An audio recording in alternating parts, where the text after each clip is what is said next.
Welcome to the Spiritual Principles Made Practical podcast. And today we're going to talk about the benefits of taking about 10, 15 minutes a day to writing down our thoughts because it makes a huge difference in my life. And I'm sure it will in almost everybody's life, right? It's a form of meditation. And certainly these days, the benefits of meditation are being realized more and more fully. And so it's a really valuable aspect or form of meditation, mindfulness. And because example is the most powerful form of leadership, I'm gonna work through how I'm going to use this in something that I'm facing today, right? So I've been offered an opportunity to uh, work with a company that will generate phone calls for my coaching business, and they want $20,000 up front, and they say they offer a money back guarantee. So I don't know who these people are. I mean, I've talked to them a little bit, but I don't really know who they are. It sounds, on the surface of it, it sounds fine, but part of me is going like, I'm not sure what assurances I have, and so when I listen to my thoughts and they go like, yeah, I'm not so sure about this. I don't really know these people that well to that I'm ready to trust them at that level. And so I thought, well, okay, but they're offering a guarantee, but what if, they don't honor the guarantee? Then what happens? And so then, it's all about like, working through my thinking, right? I'm working through like the thoughts. And I go, well, you know what? Based on the credit card laws, if I have a signed agreement and I pay by credit card, then and if I if they don't come through and I want my complete refund as promised, then I can go to the credit card company with that agreement and they'll refund the money and I don't have to do it. And so that, uh, I feel a little bit better about that. Then the question comes up in my mind. Again, I'm like thinking about, what are the thoughts in my mind is that, well, what if he doesn't take a credit card? And then it's like, nah, that's a deal breaker. I'm not doing it. I'm not doing it without that protection of the credit laws. And so I think, I'm going to talk it over with my wife, but it seems to me, because I have a lot of experience with credit card companies refunding fraudulent payments. I even had a time where I put some money down, like $6,000 or $7,000 down on a bed, and it was supposed to be this fantastic bed, and the company went broke.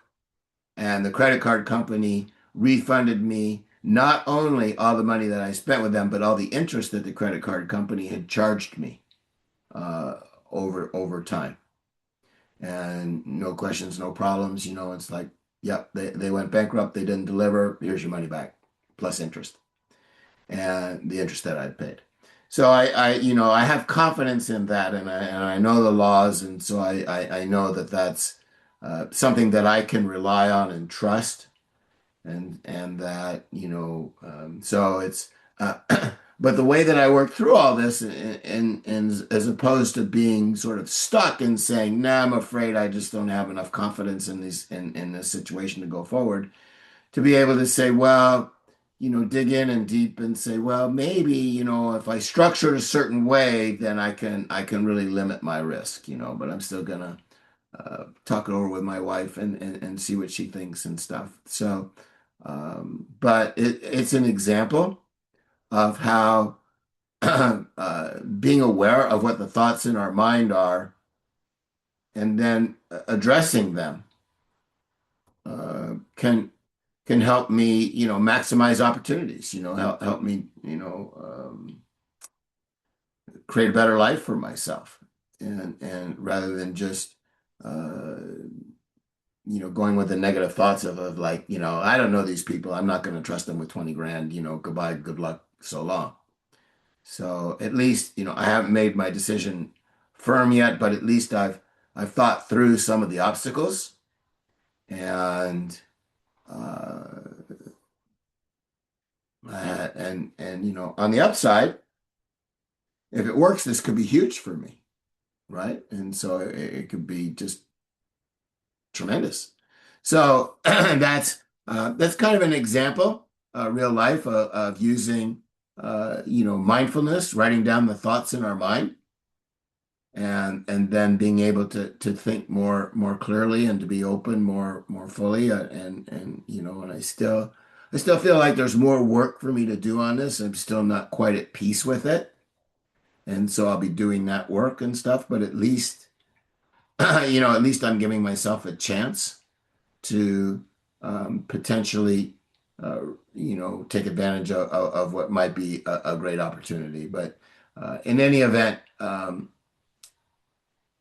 it's really helpful to take 10, 15 minutes a day to write down the thoughts in your mind and what's going on and what you value and what's important.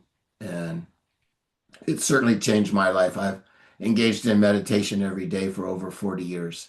And that little bit of time every morning has given me greater insights and understanding and resolve, and faith in myself, that I just wouldn't have had otherwise, and to take things on and to accomplish things that I just wouldn't have done otherwise.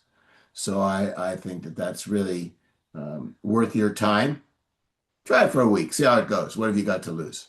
You know, 15 minutes for, 7 days, not a huge deal, less than 2 hours. You can do this. Anyway, that's what I think is something valuable for you to consider.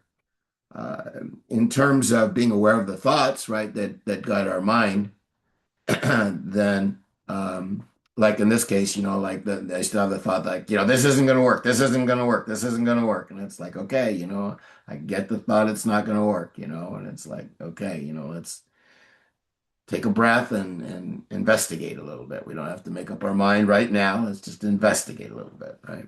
But anyway, if you want help with thought coaching, I can do that. You can schedule a free introductory session to be more aware of your thoughts and the choices and freedom that you have in selecting which thoughts you want to believe and act on and which ones you don't. You can contact me at scottfriedman40@gmail.com. That's SCOTTFRIEDMAN40@gmail.com. My books are available on Amazon. You can find links to them on my website, www.thoughtcoachingbyscott.com. All right. A few minutes a day can make all the difference in your life. It has for me.